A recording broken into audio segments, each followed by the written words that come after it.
Hello, and thanks for coming in. This is the first video podcast Zoom call that we've done here at the virtual real estate emporium. There's going to be a lot more, but there's a bit of a learning curve. We've never done this before, so at the very start, you'll see we had to move the studio around. There was some sunlight issues and some other stuff going on, but I left it in so that you'd see that we're all human, we're all learning, we're all going through this together. Excellent content. Marcy Berg is without question one of the most knowledgeable mortgage people I've ever met. And she speaks in plain language, plain English. You'll understand what she's talking about. Take a look. If not for you, maybe someone you care about has some questions.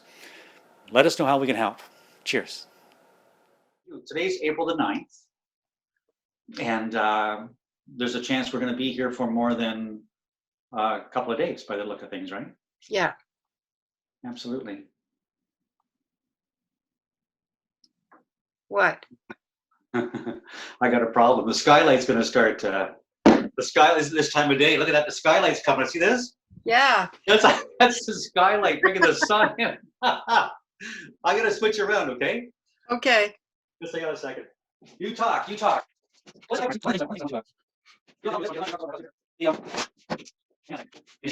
I'm recording this. It's 2000, basically, 2020. That's right. So this is our first off. This is go. That's right here for a while, and so might as well. We might as well do this already. I noticed the sky is falling on your, which is kind of cool. The sky is not falling. The sky is not falling.com. Practice.com. Absolutely. No, that's excellent. That's excellent. And this is the first podcast or the first show broadcast for the virtual real estate emporium.com. And here we will have we will become a resource for people who want to trade in real estate or refinance their house in one way or another, right? It's Yeah. I agree with you. We're going to be here for more than 2 weeks, whatever we're in. We're going to be in it for a while. But I'm trying to think of what day this is of working from home. I think it was probably St. Patrick's Day, right? That weekend, March 13th, when everything started to get really bad. And so we're almost a month now. But That's right. I've been literally working from home since about the 15th of March. And I had to get out of the basement. I thought, okay, I'll set up in the basement. It'll be a couple of weeks. I can live with that. But now I'm taking over the spare room. Well, good for you. Good for you. Yeah. This is I've set up in my yoga studio, so I don't know. And it's, there's a lot of tearing down and putting back together again in my life right now. I'll have to try and sort that part out, but it's just the way life goes. But I think you're right. We're going to be here for more than a week or two. Yeah. It's going to be like this for a while, but it's not going to be like this forever. No, but you know what, Dave? This is going to change a lot of things on how we do business. Oh, totally, Yeah. Marcy. And that's the whole reason why it's so important that I think that we take the steps now to lay the foundation for what those changes are and track those changes as we go through, because we don't know when people are going to jump into the trough, right? We're not sure when people are going to need something. And hopefully anyone who can stay put through April can stay put, right? Yeah. But coming into May or June, who knows when, there will be people, or there could be people who are going to need to make some kind of a change in either where they're living or how they're financing where they're living. And at that moment in time, those people are going to need a place to go to find some very current, accurate information. Because what we would have told them last year at this time is going to be very different than what we tell them this year at this time, right? Yeah, for sure. For sure. And I think, everything is going to change. You know, it's been like quite a learning curve, you know, to try to get things done while lenders move people to home. Like I was talking to one lender and they said that they just had to, they spent a whole week sourcing thousands of laptops, you know, so to get people moved home, and then thousands of printers and the investment and time, and everybody said things couldn't be done. Well, now we're doing appraisals without people going into houses. It's been all these things we said could never be done are now being done. Sure. And a lot of those things probably will never come back that we thought we had to have forever. I don't think they will. I think people are going to be working from home. I think that's the new normal for sure. You think so? Because, you know, you saw all the, I don't, in the office world, in the lender world, they all went to those hotel stations where people work in these open spaces. And, you know, with now we've learned from if once a pandemic hits, you can't have people all working like that anymore. So it's going to be very different. I And wonder how if we some, communicate, you know. yeah, I wonder, Marcy, if someday the good jobs will be the ones where you actually get to meet people, like the store clerk or the person who works in the grocery store or something. Those will be the sought after jobs. Because a lot of people used to tell me how lucky I was that I didn't have an office and I could just work at home and I could work whenever I wanted to work and all those things, you know. But I think a lot of folks are starting to realize that it isn't, for some people, it isn't as great an environment as they might have thought it might have been, you know. No, it sure isn't. It like for me, I like to meet people. I like the best part of my job is the people. Getting Right. out, meeting the people, sitting down, you know. And this has been well, it's taken me a couple of weeks for sure to settle in. And now I feel less isolated because we're more meeting like this is really helpful. So I feel less alone, but it's still an adjustment. It's going to be it's going to continue to be an adjustment. I have to step away for a minute, so you talk for a second, okay? Okay. I have to rebuild my studio part here. I got something I missed. You're not talking, Marcy. Well, what did you miss? Oh, my whiteboard. Ah, the whiteboard. Can't have a meeting without a whiteboard. What were Well, you doing? exactly. I have my whiteboard that gives me it's, you know what, it's taken me about 3 weeks. Well, because of, like, without sharing everything, my personal life and the plans I had for 2020 have just been completely turned upside down through this, the Yeah, last month, right? yeah. And so trying to get my head around that and see where I go from that has been, and I'm not there yet, but it's been a real journey. So without a whiteboard and without 4 or 5 notebooks, yeah, I'd be pretty much lost and just going around in circles, Because, and you know what, Marcy, and probably what you and I are experiencing is absolutely normal. It's what everyone's experiencing, right? Everyone's life's upside down. And at times like that, that's when it's absolutely critical that there be some kind of a. Oh, I know. There is something I want to share with you on that note. Let Okay. me just see if I have it handy. Hold on.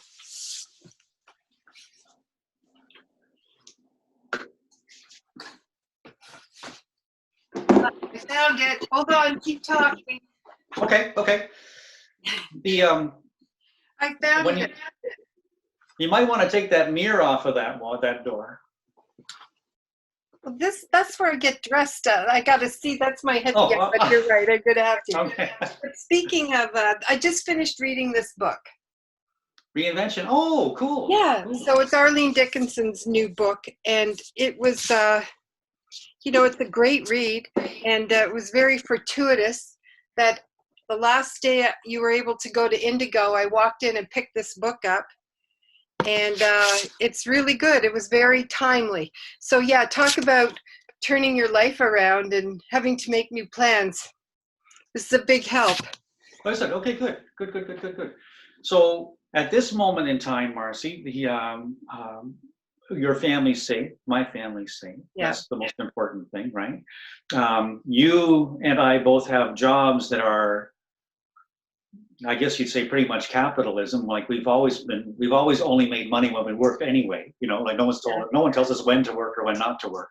So that's a good thing. So in that way, we're insulated to a degree. Other than the changes our businesses are going to go through, we still have a place to go, right?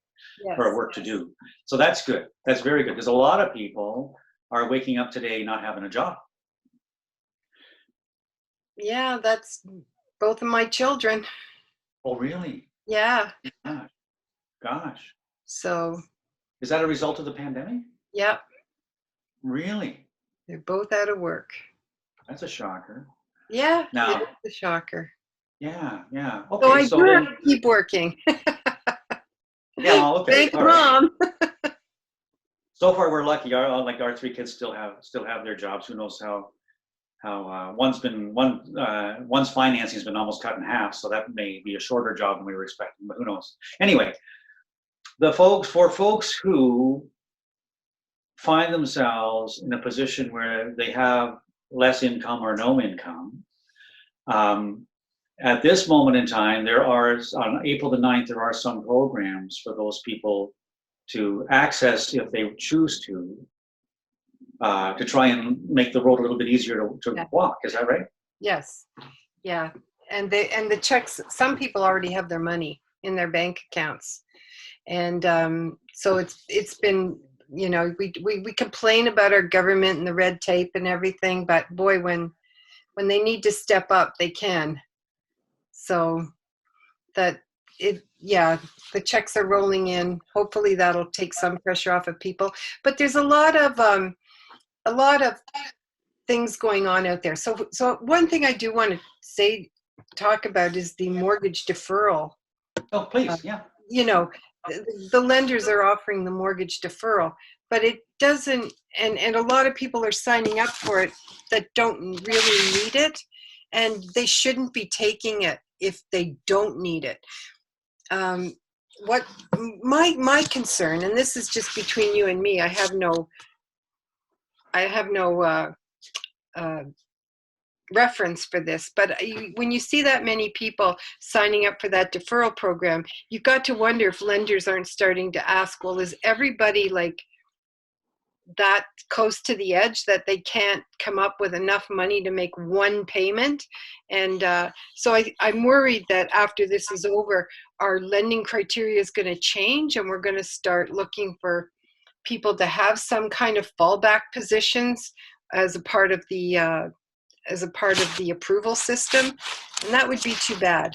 But you do see some abuse going on that end. However, those that need it should be using it. And the other thing, I think, like, the lenders are alarmed that so many people are signing up for it. But if you're a young person, or you have a mortgage, I don't care if you're young or old, if you have a mortgage and you have no idea how long this is going to last, you might want, I think people are jumping on it because they think, well, I don't need it today, but if I do need it, I better grab it. So I'm wondering if there's a bit of that going on. Do they have to do that, Marcy? Or if they don't need it today, can they get it next month or 3 months from now? Well, so see, I don't know. I mean, okay. Sure. Yeah. That hasn't been made clear. If you don't need it now, can you get it next month or the month after? That the lenders aren't making that clear. Okay, so then can you just explain a little bit about how the mortgage, like the mechanics of the mortgage deferral program? It's a very on a base level, they're doing what's called a refinance. They're not really deferring your payment. They can't do that. They can't forgive your payment and give you a gift. They're just you make an application, and they're doing a quick underwrite, and they're checking to see how much room you have in the current contract you're in. So you signed a contract with the bank to pay them back an X amount of dollars over 25 years. So what they're doing, if you've got enough wiggle room in your mortgage, they're looking at your contract and saying, okay, your contract's 25 years. You've been in the mortgage for 5 years. So they're just putting the amortization, they're adding on what you're deferring back onto the original amount and amortizing it out over the 25 years. Okay, so is there the opportunity for someone who defers their mortgage for 2 or 3 months to make a payment and bring it back into good standing? Oh, absolutely. Yeah. Okay. Yeah, there's all kinds of stuff going on. But, I would encourage people to look into it. And that would be an important question to ask before you pull the trigger, to say, if I don't do this now, can I do it next month? Can I do it in 2 months? But I would also encourage people to float your mortgage as long as you possibly can, but don't do it at the expense of putting food on the table. But, Sure. And I would assume that if you were to miss a payment, the next month you couldn't start deferring. Is that correct? Or do you know? Um, okay. You can't, you have to make arrangements to miss the payment. Okay. So when, like that is another point that people are hearing, well, the banks are deferring, so they're just not making their payment. But you have Sure. to be in touch with your bank and you have to make the arrangements with your bank to defer the payment. You can't just say arbitrarily, oh, this is what the banks are doing, so I'm not going to make my payment.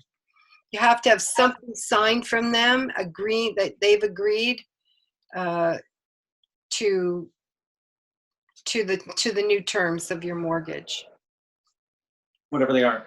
whatever Sure. they are. So, and it's so if they take your 3 or 4 or however number of payments you missed and add it onto the back end of your mortgage, and then re-amortize it out for another 2 or 3 or 4 years, whatever, Exactly. then you'd end up paying a ton of extra interest on that payment that already includes interest. Is that correct? Yes, you're going to do that. Yeah, you're going to pay interest on it. You're going to pay, but okay. So my question, Marcy, is this, and maybe you don't know, and maybe I'm just making it too complicated, but let's say you had a $2,000 mortgage payment, and because of where you were in your mortgage, $1,500 of that 2,000 was interest and $500 was principal. If you defer your payment, are you accumulating a $500 debt for that month or a $2,000 debt for that month? Oh, I think it's converting. Okay, that's a good question. So that's going to depend on if you're in a fixed or variable rate mortgage. You are. It's basically you're going to be just the interest is all that the debt you're going to be accumulating, but you're also not paying down on the principal. So the Sure. interest is going to be fairly high for those 6 months. There's no Sure. pay down.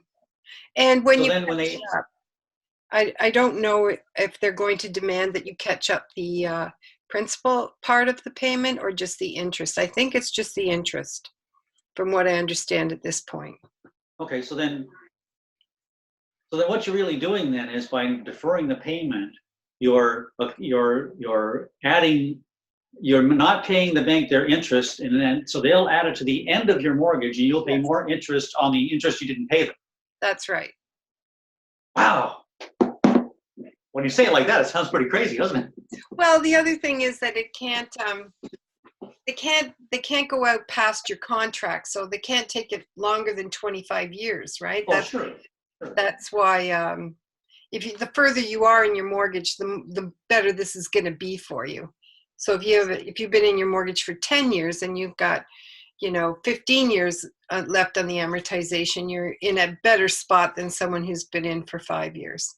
Because you're paying less interest per month. That's right. Well, Like, yeah. yeah, Yeah. Well, yeah, you're paying, yeah, you owe less, right? And there's more yeah, wiggle room yeah, on that 25-year yeah, contract.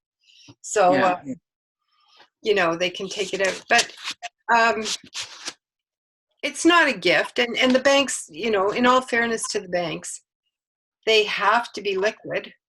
And that's another thing. Like the Bank of Canada is lowering the overnight lending rate to try to keep the bank's liquidity in the banks. But the banks aren't passing that on to clients, and clients are wondering, well, why are the rates going up when the Bank of Canada is dropping Mhm. their rate? Well, and the other thing is, like, if you've got a prime minus 0.5% on your variable rate, um, you're and they lower the bank prime, you're always going to be 50 basis points below the prime. But they're not, those deals are gone now. In the variable rate mortgages, you don't get those basis points off prime. They're actually, some cases, they're adding to them because they're trying to keep the banks liquid. Okay, So so you're not Marcy, seeing the savings passed on to the consumers. okay, so let's just back up one little bit to the paying, like the deferred payment plan again. Okay. Your question, the I forgot that question. Okay, so let's talk about the variable rate for just a minute. I have a question. If you had a variable rate mortgage today, would you recommend people lock that in, or is it still good to have a No, variable no, rate? I would say if you got your variable rate in the last few years, I would say stay in it. Okay, good, good, Yeah. good, good, good. Okay, the I don't mind personally. I like there's no free lunch. We all know that. Yeah, And there's no lunch. and the way it was presented to a lot of people, or at least the way a lot of people heard it was, oh, there's the banks payments are deferred, which so I don't have to make the payment, so it's forgiven. And that was just wishful thinking. I get that's not the case at all. But the deferral plan only works for your principal residence. Is that correct? Yeah, that's correct. Or if you have a rental, it works on your rental. Does it work on your rental as well? Yeah. Will it work on a multi-unit rental? Yeah, I just have to answer this. Oh, okay, okay, okay. Sorry. No, no, not at all, not at all. That's one of the prices we pay for being live, right? So That's the right. so it'll work if you have I guess an institutional mortgage on an investment property. You can defer payments on it as well. Yes. Yes, you can. Oh, okay. I didn't understand that. That's good. Yeah, you Well, can. that's good. You're supposed to, and you're supposed to be passing that on to your renters, right? I mean, Well, what are you passing on? well, if you have a tenant and your tenant can't pay their rent, um, you can defer your mortgage so that you're not making a mortgage payment and help your tenant out. I mean, that's the idea behind it. That's crazy talk though, because you're making your mortgage payment at the end of your mortgage. Well, do you think do you not make some arrangements with your tenant to get caught up Well, at some no, point? no. Well, you'd like to hope so, absolutely. Yeah. But but at the very least you're going to get from your tenant is the rent that was owed. You're not going to get the interest on it, No, you're not. amortized over 25 years, right? No. So that's not going to happen. So it's going to cost you. It's going to cost the landlord more than he's going to Well, recover in the rent. that's a really good point. Because now you understand, people will understand why we do the calculations we do when you're buying an investment property. And Sure. people go, well, my rent will cover it. Well, no, your rent doesn't cover it, because when we do these calculations, we do base on a vacancy and a loss. And we build all that in when we say, okay, this is what you would qualify for on your investment property. And people go, well, I'll get, my rent covers. And it's not the case, right? So they are complicated calculations that we do, and they're done for a reason. And I'll tell you, they'll probably get tougher after this. I was just going to say, Marcy, I think that in second and third property financing is going to become an awful lot more difficult. Oh, yeah. Because for the first time, probably in 7 or 8 years, I would expect the banks are going to start looking at cap rate purchase instead of appreciation. Yeah. It's got to become harder, and in my opinion, it should become harder. I mean, for a long time, for 5, maybe 7 years now, there mathematically a lot of investment properties aren't good investments on paper, right? Yeah. And people have still been financing them, but it's a lost cause, particularly, God forbid, should our real estate market go through what some experts are predicting might happen in the next 12 to 18 months. There's going to be maybe some tough properties to get rid of. But those calculations should be harder and more complicated, because those investments should be solid investments, not risky ones, in my opinion. Yeah, they should be solid. And Yeah. and you know what? And when we do all these calculations, the bank is not doing it to be mean. They have a big vested interest in keeping you liquid, so that's it has to be considered. However, Well, not everybody wants to hear it that way, or thinks of it no, that they way. don't want to hear it that way. And But God, it's yeah, but we're really in uncharted water here, and it's I agree, and I'm afraid it's really going to change the face of how lenders rate risk. That's my biggest concern. okay. And I have to just step away for a minute. But why is that a concern? Well, if how they rate risk, who when you were rating risk in the last 20 years, did pandemic ever come into the radar? Oh, well, I don't think that. Well, I don't know. Can they factor that in somehow? Well, I think. you know what? They can't factor it in on how they approve your mortgage, but where they will factor it in is they'll have to have more reserves. Like for every dollar they lend, they have to have so much in reserve, right?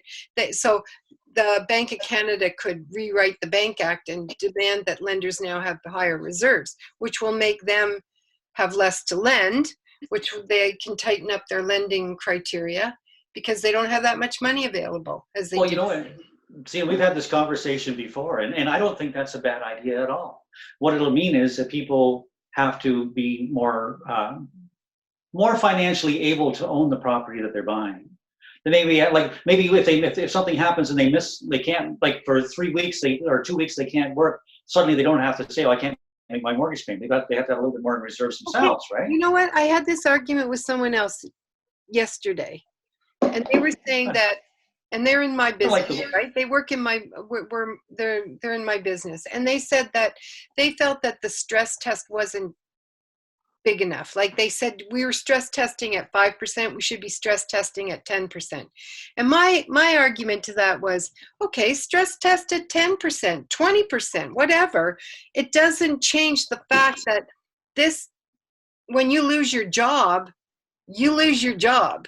And so what we're dealing with here is not, could I have qualified at 5% or 10%? What's happening now is, how much savings did I have to fall back on? Mm-hmm. So exactly. You can stress test all you want, but maybe that's the thing that we need to look at going forward. Okay, so then Marcy, this is interesting. So then how can you think of a strategy that might encourage people to save more? Or a reason for people to save more?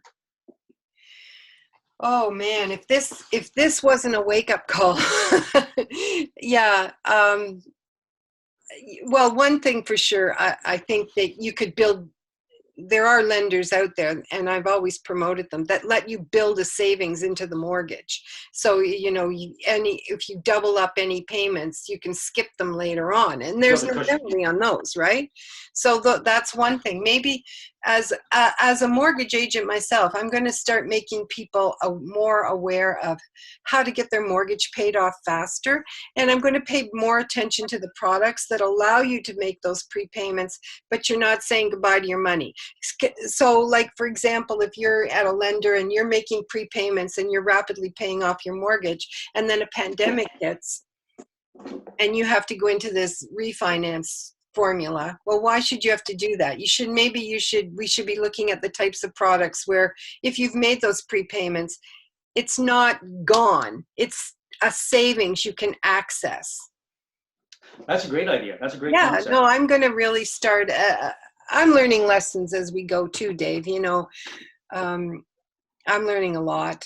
Well, that's what I love about you. I am too. But Marcy, just for a second, if you can, take off your mortgage lender's hat and just be a regular person who gets a paycheck every Friday. Okay. And pardon me? You think about, yeah, I know, me too. That's like, what's that like? Anyway, and would there be something that could happen in the world, or not in the world, is there something that could happen that would make you feel inclined to save more money? Well, I think if this isn't it, what is it, right? If this. Okay, that's all right. No. You're not answering, but you're not falling for it. What I'm trying to get to is, there's people. We have a tremendously high rate of debt in Canada, and it's growing more and more all the time. Mm-hmm. And individual debt, right? Family debt is going up all the time. And one of the reasons for that, I believe, is that there's no incentive to save, because if you put $1,000 or put $500 a month in the bank, at the end of the year you probably have $6,002. There's no incentive to save. There's no place you can just take your money on Friday and say, I've got a little bit left over, I'm going to tuck it away and it's going to grow, because it doesn't grow. Well, what about a TFSA account? Well, okay, so even then, it's not like it used to be. It's like, even then, I think that a lot of folks clearly a lot of people are saying, I'm not going to put my money there. I'm going to do something else with it. I'm going to borrow more to buy something else. Well, and banks, lenders, in all fairness, there's a dirty little secret. I don't know if I should be telling this. Oh, yeah, here we go. Okay. I might get my license revoked. But there's one set of debt service ratios if you're buying a house, and then there's another if you're So if you have a big car loan and then you go to buy a house, you might not qualify because your car loan's too big. But if you bought the house first and went to get the car, you could have the same car loan, but it's after you bought, so there's no problem because the debt service ratios are different. But so what happens is these banks, they'll lend you the money on your mortgage, and then they do the new debt service ratios because after home ownership, and they send you a free line of credit and a free credit card, and Well, sure, you know sure. that has to stop. That has to stop. And I think that, and they're it's like a chicken and an egg thing, I suppose. The banks, in my opinion, are in the business. They're trying to drive up people's debt. I know, like I told you the story when we were last, what, a couple of months ago. This timing was just excellent. We paid off our mortgage, and when I called the bank to pay out to find out what my payout amount was, so I could pay it off, no one said, "Congratulations, Dave, you're paying off your mortgage." They all said, "How much do you want to borrow? How much do you want to borrow?" No one wanted me to pay that debt off. What the other thing that might stop that is higher interest rates, because Thank you. Boom. That's it. That's what I was looking for. That's what I was looking for. Higher interest rates, right? Higher interest rates. We have higher interest rates. It makes borrowing money less attractive and saving money more attractive. Yeah, that's right. Thank you. That's exactly what I was trying to get to. Save, for sure. See, now if we had interest rates that were even 5 or 6%, if we had higher interest rates, you'd find then right away people couldn't go into as much debt because the bank wouldn't let them. The payments would stay the same, just the amount you could borrow would be different, right? Yeah. So that you wouldn't be in as much debt, and the money that you were able to save would grow faster, so you'd have more reason to save. So then you would have that cushion, so that if, God forbid, another pandemic comes along, or for some reason you lose your job, 2 weeks later you're not on. I was thinking, I end up in the ditch, Yeah. and have a place. Well, I mean, I think even governments are bad at borrowing because rates are low, right? I mean, Oh, totally. We've had this conversation before. I think rates have been too low for too long, but this is a situation where, and I'm shocked myself, like in my industry, because real estate people work on a 60-day, 90-day money formula. Typically, when we sell a house, we don't get paid till the deal closes. That's normally 60 days or 90 days. And 3 weeks into this situation, at the end of the 1st of April, I was shocked at how many real estate people were on the edge of going bankrupt, and we shouldn't be that close to the line, because we're not a business where you should be that close to the line. no. And you talk about like no incentive to save. When people come to see me for a mortgage, what do you think the first question they ask me is? I don't know. What rate can I get? Of course. I'm sorry. Of course. No. What rate can I get? That's right. What rate can I get? And if I say 3.09, they'll say, well, I can get better than this. I have somebody there said he got 2.69.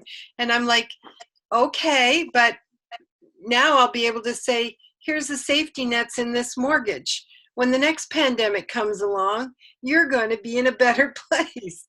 I mean, I'm phoning a lot of people that I know I've had in those kind of mortgages where they are safe, and I'm phoning them up and I get to say to them, remember when we did this? Well, you've got cushion, so don't defer your payment. Use that available cushion you've built up. That's fantastic. That's a wonderful strategy, Marcy. And you could call it the pandemic parachute. You can have that. Yeah. I don't know you copyright infringement or no, you can have it. You just have that. That's good. I'll throw that one right out there. But it's no. See, then that's. I think personally, because I'm an old man, I went through 25% interest rates. Yes. And I understand the fear of getting into debt. I understand that. But I know there's a whole generation, or maybe 2 generations of homeowners who welcome debt and aren't afraid of it at all. But Marcy, are you finding, and I'm only asking because I've had several clients who were younger, in their like mid 20s, early 30s, right, who are tremendous savers.